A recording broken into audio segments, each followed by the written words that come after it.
A police officer arrived at the scene of a horrific car wreck. The vehicle was a mangled mess, and tragically, all the passengers had been killed. As the officer surveyed the wreckage, he noticed a small monkey hopping around near the car. Curious, the officer looked down and muttered, "I wish you could talk." To his surprise, the monkey nodded. The officer blinked.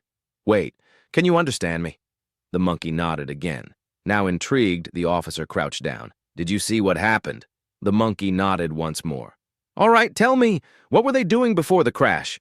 The monkey mimed, tipping a can to its mouth. "Drinking?" the officer asked. The monkey nodded. The officer frowned. "Anything else?" The monkey brought 2 fingers to its lips and mimed smoking. "Marijuana?" Another nod. The officer sighed. "So let me get this straight. They were drinking and smoking pot while driving?" The monkey nodded enthusiastically. Shaking his head, the officer muttered, "Unbelievable. And what were you doing during all this?" The monkey grinned, pointed at himself, and mimed steering a wheel. An archaeology team stumbled upon ancient human remains deep in a cave but struggled to determine their exact age. Wanting the best analysis possible, they called in elite forensic experts from MI6, the CIA, and the KGB. The MI6 team entered first, equipped with the latest technology. After 4 hours of meticulous work, they emerged. "Based on our advanced dating techniques, we estimate the remains to be around 600,000 years old." Not to be outdone, the CIA team went in next. They stayed inside for 8 hours using cutting-edge forensic tools and satellite imaging. When they finally emerged, they confidently reported, "Our superior analysis indicates the remains are approximately 615,550 years old." Before the CIA could finish their explanation, the 2-man KGB team had already entered the cave, carrying nothing but a gym bag. Within moments, muffled shouting, swearing, and loud banging echoed from inside.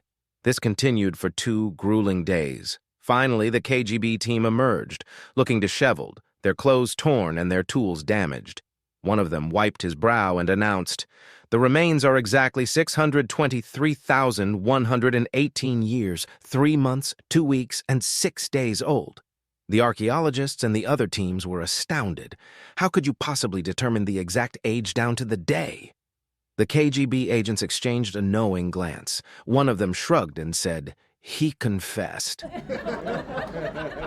A woman was speeding across a bridge when she spotted a police officer lying in wait with a radar gun. Sure enough, the flashing lights came on, and moments later, she was pulled over. The officer strolled up to her window with a smug grin. "What's the hurry, ma'am?" She sighed. "I'm late for work." The officer smirked as he pulled out his notepad. "Oh, yeah? And what do you do for a living?" "I'm a rectum stretcher." The officer's pen froze midair. "A what?" "A rectum stretcher." He narrowed his eyes. "Are you messing with me?" She shook her head. "Not at all, officer. I take great pride in my work." Now genuinely curious, the officer leaned in. "All right, I gotta hear this. What exactly does a rectum stretcher do?" The woman sighed dramatically. "Well, I start by inserting 1 finger into the rectum. Then I work my way up to 2 fingers, then 3, then 4. Once I have my whole hand in, I move from side to side, slowly stretching it. Eventually, I get both hands in, and over time I stretch it out until it's about 6 feet wide." The officer's jaw dropped. "And what the hell do you do with a 6-foot arsehole?" She smiled sweetly. "You give him a radar gun and park him behind a bridge." A man was fishing at his favorite spot even though it had recently become illegal. Undeterred, he spent 2 hours there, filling his bucket with fish. Just as he was about to call it a day, a police officer appeared. "You know, fishing here is illegal, right?" the officer said. "I'm going to have to fine you or maybe even arrest you." Thinking quickly, the man hid his fishing rod and smiled. "Oh, officer, you've got it all wrong. These aren't just any fish. They're my pets." The officer raised an eyebrow. "Your pets? Yep, every week I bring them here to swim. Once they've had their fun, I whistle, and they jump right back into the bucket. Then I take them home." The officer smirked, clearly not buying it. "All right, show me. If they really come back, I'll let you go." "No problem." The man tipped the bucket, letting all the fish swim away into the pond. They stood there in silence for a few moments. Finally, the officer crossed his arms. "Well, when are they jumping back in?" The man shrugged. "What fish?" A woman was speeding down the highway when flashing lights appeared in her rearview mirror. With a sigh, she pulled over as a police officer approached her car. Officer: "Ma'am, do you know why I pulled you over?" Woman: "No, officer. Is there a problem?" Officer: "You were speeding. Can I see your driver's license?" Woman: "I'd love to, but I don't have one." Officer: "You don't?" Woman: "Nope. Lost it 4 times for drunk driving." The officer's eyes widened. "Okay. Can I see your registration papers?" Woman: "Can't do that either." Officer: "And why not?" Woman: "Because I stole this car." Officer: "You stole it?" Woman: "Yep, and if you check the trunk, you'll find the owner's chopped up body in garbage bags." The officer took a step back, hand instinctively going to his gun. Keeping his composure, he radioed for backup. Within minutes, 5 police cars surrounded the vehicle. A senior officer approached cautiously, gun half drawn. Sergeant: "Ma'am, please step out of the vehicle." The woman complied, looking confused. Sergeant: "One of my officers says you stole this car and murdered the owner. Can you open the trunk, please?" The woman popped the trunk, completely empty. The sergeant frowned. "Is this your car, ma'am?" Woman: "Of course, officer. Here are the registration papers." The sergeant examined them. Everything checked out. Sergeant: "One of my officers also claims you don't have a driver's license." The woman sighed, reached into her purse, and handed over her license. The sergeant inspected it carefully. It was valid. Now, visibly frustrated, he turned to his officer. "She has a license. The car's registered to her. There's no body in the trunk. What the hell is going on?" The woman crossed her arms and smirked. "I bet that lying bastard told you I was speeding, too." A man in his mid-40s had just bought a brand-new BMW and decided to take it for a spin on the interstate. The top was down, the wind was rushing through what little hair he had left, and he couldn't resist testing the engine. As the speedometer climbed past 80 miles per hour, flashing red and blue lights suddenly appeared in his rearview mirror. "There's no way they can catch a BMW," he thought. On impulse, he pressed the accelerator, 90, then 100 miles per hour. But reality hit him a moment later. "What the hell am I doing? I can't outrun the law." With a sigh, he slowed down and pulled over. The officer walked up, silent and unimpressed, took his license and glanced over the car. Then, with a tired sigh, he said, "Listen, it's the end of my shift. It's Friday the 13th, and I really don't feel like doing more paperwork. If you can give me an excuse for your speeding that I've never heard before, I'll let you go." The man thought for a second, then said, "Last week, my wife ran off with a cop. I was afraid you were trying to give her back." The officer paused, then handed back his license. "Have a nice weekend." Sitting in his patrol car on the side of the highway, a state trooper watched for speeders when he spotted a car creeping along at just 22 miles per hour. That's just as dangerous as speeding, he thought, flipping on his lights and pulling the car over. As he approached, he noticed 5 elderly women inside, 2 in the front and 3 in the back, all wide-eyed and clutching their seats as if they'd just seen a ghost. The driver, a little confused, looked up and said, "Officer, I don't understand. I wasn't speeding. Why did you pull me over?" "Ma'am," the officer said, "driving well below the speed limit can be just as dangerous." "Below the limit? No, sir. I was doing exactly 22 miles an hour," she replied proudly. The officer stifled a chuckle. "Ma'am, that's not the speed limit. That's the route number." The woman's face turned red as she laughed. "Oh my, I had no idea. Thank you for pointing that out, officer." The trooper smiled, but couldn't help asking, "Before you go, is everyone in the car okay? These ladies look like they've seen a ghost."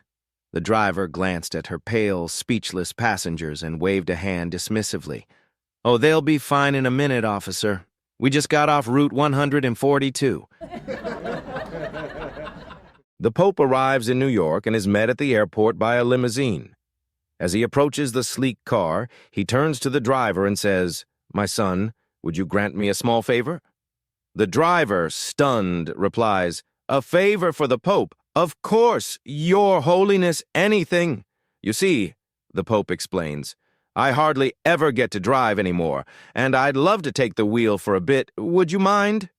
The driver hesitates. What if the Pope gets into an accident, but can you really say no to the Pope? Reluctantly, he nods and switches seats. The moment the Pope hits the gas, the limousine roars to life, tires screeching as he speeds off like a man possessed. Within minutes, he's flying down the highway, doing over 100 miles per hour in a 45 zone.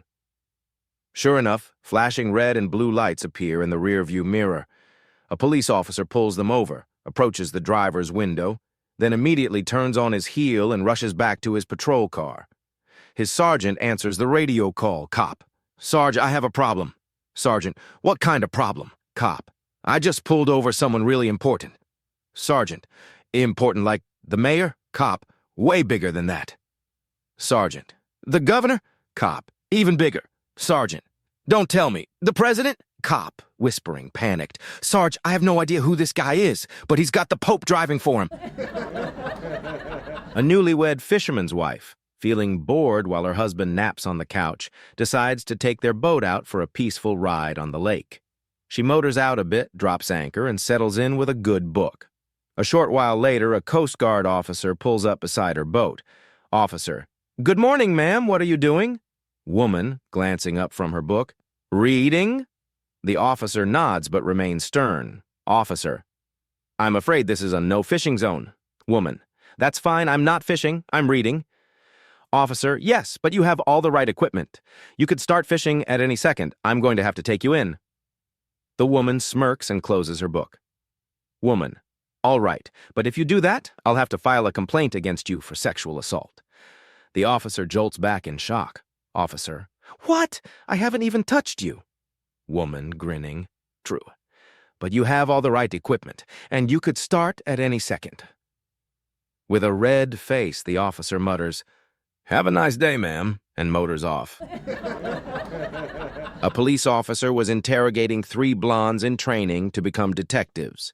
To test their observational skills, he showed the first blonde a picture of a suspect for 5 seconds, then hit it. Officer, this is your suspect. How would you recognize him? The first blonde confidently replied, "That's easy. We'll catch him fast because he only has one eye." The officer sighed. "That's because the picture is a profile shot. You're only seeing one side of his face." Shaking his head, he showed the picture to the second blonde for 5 seconds. "Officer, this is your suspect. How would you recognize him?" The second blonde giggled, flipped her hair, and said, "Oh, he'd be super easy to catch. He only has one ear." The officer clenched his jaw. "Seriously? It's a profile shot. Of course you can only see one ear." Growing frustrated, he turned to the third blonde, took a deep breath, and in a firm voice said, "Look carefully. This is your suspect. How would you recognize him? And please think before you answer." The third blonde studied the picture intently. After a few seconds, she said, The suspect wears contact lenses." The officer blinked in surprise. He had no idea if that was true. "Wait here," he muttered and left the room. After checking the suspect's file, he returned, beaming. "Incredible! It's true. The suspect does wear contact lenses. How on earth did you figure that out?" The blonde grinned and said, "Easy. He can't wear regular glasses. He only has one eye and one ear." At a local bar, the owner was so confident that his bartender was the strongest man in town that he offered a standing $1,000 bet. The challenge was simple. The bartender would squeeze a lemon dry, extracting every last drop of juice into a glass. Then he'd hand the squeezed-out rind to a challenger. If anyone could squeeze out even one more drop, they'd win the cash. Over the years, many had tried. Weightlifters, wrestlers, longshoremen. But nobody could do it. One day, a scrawny little man walked into the bar. He wore thick glasses, a polyester suit, and spoke in a tiny, squeaky voice. "I'd like to try the bet." The bar erupted with laughter. The bartender smirked and said, "All right, kid, knock yourself out." He grabbed a lemon, clenched it in his powerful fist, and squeezed until not a single drop remained. Then he handed the shriveled-up rind to the tiny man. The bar patrons leaned in, expecting another failure. But to their shock, The little man clenched his fist around the lemon, and 6 more drops fell into the glass. The bar fell silent. Then cheers erupted as the bartender, stunned, handed over the $1,000. Still in disbelief, he asked, "What do you do for a living? Are you a lumberjack, a weightlifter, a martial artist?" The little man smiled and said, "No, I'm an IRS agent."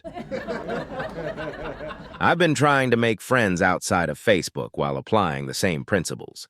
So every day I walk down the street and tell random strangers what I ate for breakfast, how I'm feeling at the moment, what I did last night, what I plan to do later, and with whom I also hand out pictures of my family, my dog, my lunch, my garden, my car, and me standing in front of random landmarks. When I overhear conversations, I jump in uninvited, give people a thumbs up, and randomly tell them, "I like that." And you know what? It works just like Facebook. I already have 4 people following me: 2 police officers, a private investigator, and a psychiatrist.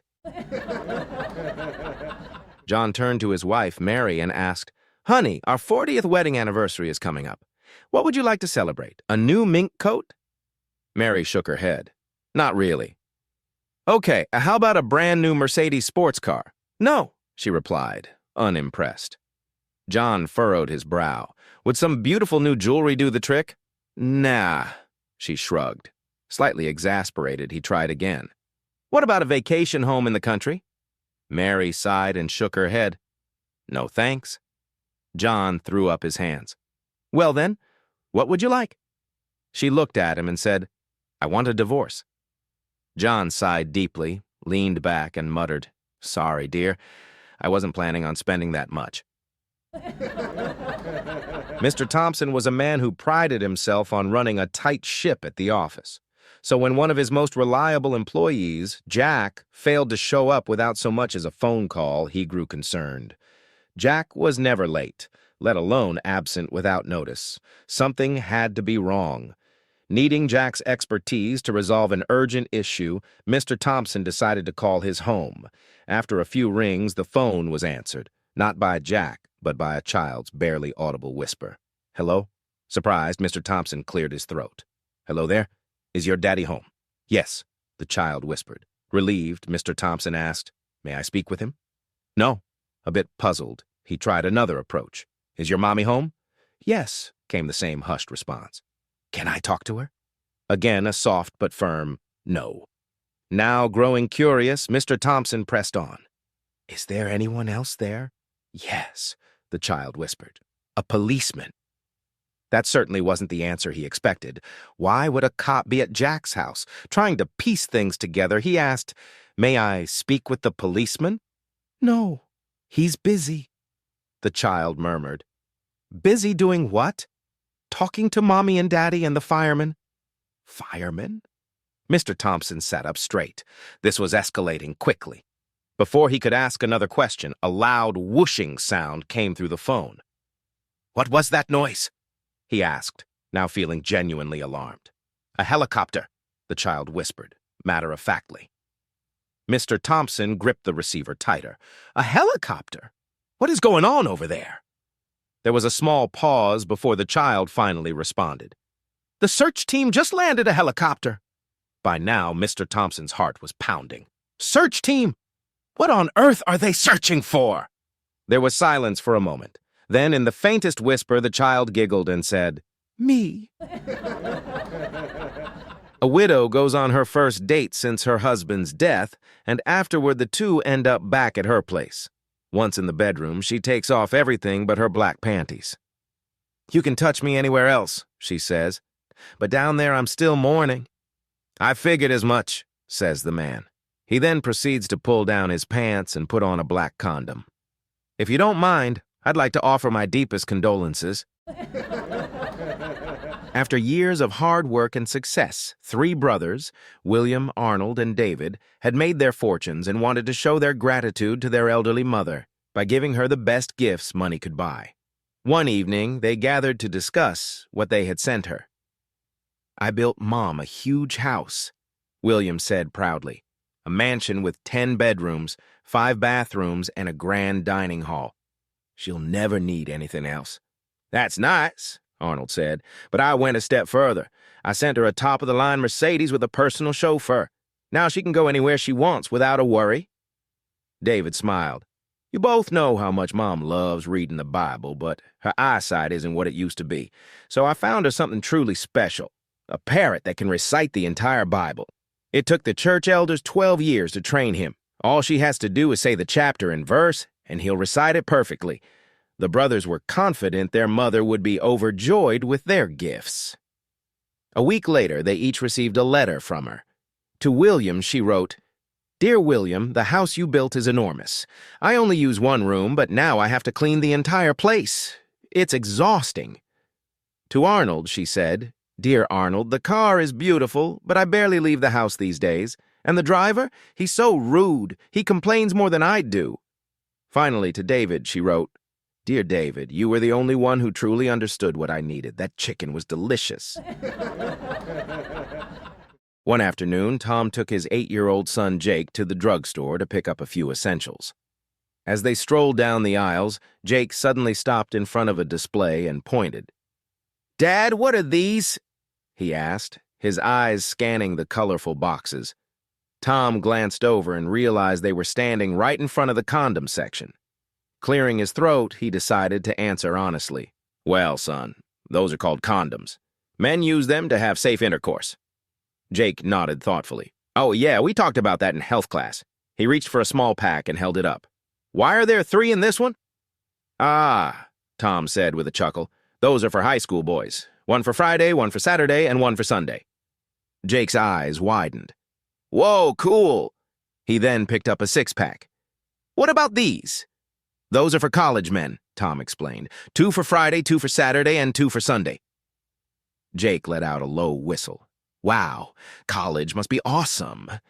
Then he spotted a 12-pack and held it up. And these? Who are these for?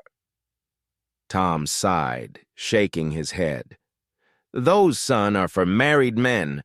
One for January, one for February, one for March. As realization dawned on Jake's face, an elderly man passing by burst into laughter. A young cowboy from Montana, fresh out of high school, set off for college with big dreams and an empty wallet. By the middle of the semester, he had burned through all his money, partly on books, mostly on beer, and needed a quick fix before his financial troubles caught up with him. That's when inspiration struck. He grabbed his phone and called home. Dad, you won't believe what they're teaching at this university, he said, excitement dripping from his voice. What's that, son? His father asked. They've got a program that teaches dogs how to talk. His father nearly dropped the phone. You're pulling my leg. Nope, swear to you. They say old Blue could be talking like a proper gentleman in just a few months. Well, I'll be. How do we get him in?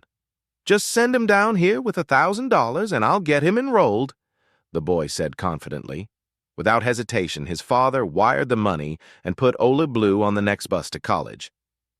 A couple of months passed, and once again, the young cowboy found himself flat broke. He needed more cash, and fast. So he called home again. How's Ole Blue doing? His father asked eagerly. Better than we ever imagined, Dad, the boy said. He's talking up a storm, but you won't believe this. The university has had such success that they've started teaching the dogs how to read. Read, his father gasped. Are you serious? As a heart attack, Dad. Blue's already flipping through newspapers, but the program costs a bit more. If we want him to be fully literate, I'll need $2,500 to keep him in class. The money arrived the very next day. But as the semester wound down, reality set in. The dog couldn't talk, couldn't read, and the cowboy was running out of places to hide. He knew that when he went home, his father would expect a full-blown conversation with Ole Blue, so he did the only thing he could think of. He gave the dog away to a nice family in town. When he finally returned home for summer break, his father was practically bouncing with excitement. Son, where's Ole Blue? I can't wait to talk to him. The boy took a deep breath, put on his most serious face, and sighed. Dad, I've got some bad news. Just before we left, Old Blue was kicking back in the recliner, reading the Wall Street Journal like he always does. Then he looks up at me and asks, "So is your daddy still messing around with that little redhead down the street?" His father's face drained of color. Then, just as quickly, it turned beet red. You shot that lying dog, right?" he stammered. The boy nodded solemnly. "Sure did, Dad." His father clapped him on the back, shaking his head with relief. "That's my boy." A well-dressed, polite couple walked into an adoption agency, eager to start a family. Their charm and sincerity immediately impressed the social workers. "You both seem like wonderful candidates," one of the workers said. "Could you tell us a little about your professions?" "Certainly," the husband said proudly. "We run a circus." A sudden silence filled the room. The social workers exchanged nervous glances. "A circus?" one of them repeated hesitantly. "Yes," the wife chimed in. "It's our passion." The social workers shifted uncomfortably in their seats. The idea of a child being raised in a traveling circus surrounded by unpredictable animals and a constantly changing environment didn't seem ideal. "I see," one of them said carefully. "But, that kind of lifestyle might not be stable for a child?" Anticipating this reaction, the couple immediately produced a folder of photos. "This," the husband said, flipping through the images, "is our home, a 55-foot luxury motorhome. It's clean, well-maintained, and features a fully furnished nursery." The social workers leaned in. The pictures did indeed show a spotless, spacious living space with all the comforts a child could need. "That's very impressive," one worker admitted. "But what about education? A child in your care wouldn't have access to a proper school." The wife smiled. "Oh, we've already thought of that. We've hired a full-time tutor who will cover all the standard subjects, plus French, Mandarin, and computer skills." The social workers raised their eyebrows. "Well, that is quite thorough," one admitted. "But raising a child in a circus, that could be unusual." "Not at all," the wife assured them. "Our nanny is a certified expert in pediatric care, child welfare, nutrition, and exercise. The child would have everything they need." The social workers were stunned. Every concern they raised was met with a perfect answer. This couple seemed more prepared than most. Finally, one of them nodded in approval. "Well, you certainly seem well-equipped. What age child were you looking to adopt?" The husband grinned. "Oh, we're not picky, just as long as they fit in a cannon." A big bus pulled up outside a roadside eatery, hissing to a stop as its doors swung open. Within moments, a flood of passengers poured inside, chatty, cheerful, and full of energy. As they found their seats and started ordering, the bus driver pulled the manager aside. "Sir," he said in a low voice, glancing nervously at his passengers, "I need to explain something. We're from the mental asylum just down the road. I'm taking the inmates on an outing." The manager's eyes widened. "They're harmless," the driver assured him. "But here's the thing. When it's time to pay, they're going to insist on using bottle caps, like they do inside the asylum. Please, just go along with it. Let them pay however they like. I'll settle the real bill at the end." The manager hesitated, then gave a slow nod. "All right, I suppose that's fine." As the meal went on, just as the driver had warned, each passenger finished eating, reached into their pockets, and carefully counted out bottle caps as payment. The manager, keeping a straight face, solemnly accepted each payment with a nod, dropping them into the cash register as if they were genuine currency.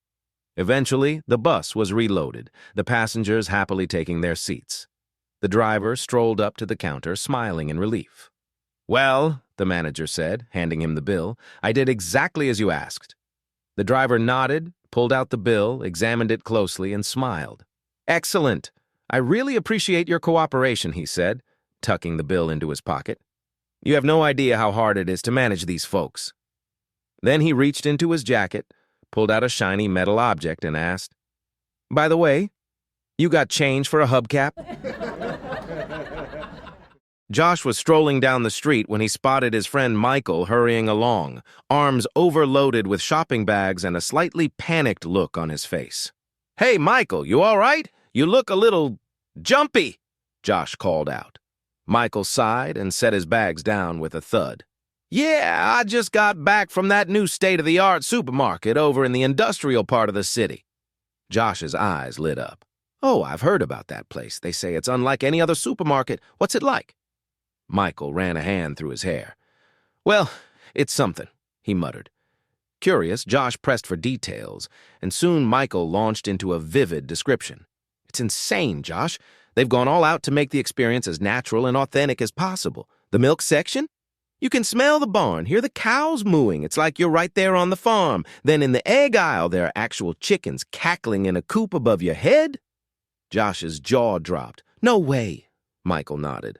Oh, and the vegetable section? You don't just see fresh produce. You hear the farmers talking, smell the earth, and feel like you're standing in a field. Josh was amazed. That sounds incredible. Like a whole immersive shopping experience. Michael sighed, rubbing his temples. Yeah, in principle, he said with a grimace. Josh frowned. Wait, what's the problem? Michael picked up his bags, looked him dead in the eye, and said, This is the last time I'm going there to buy toilet paper.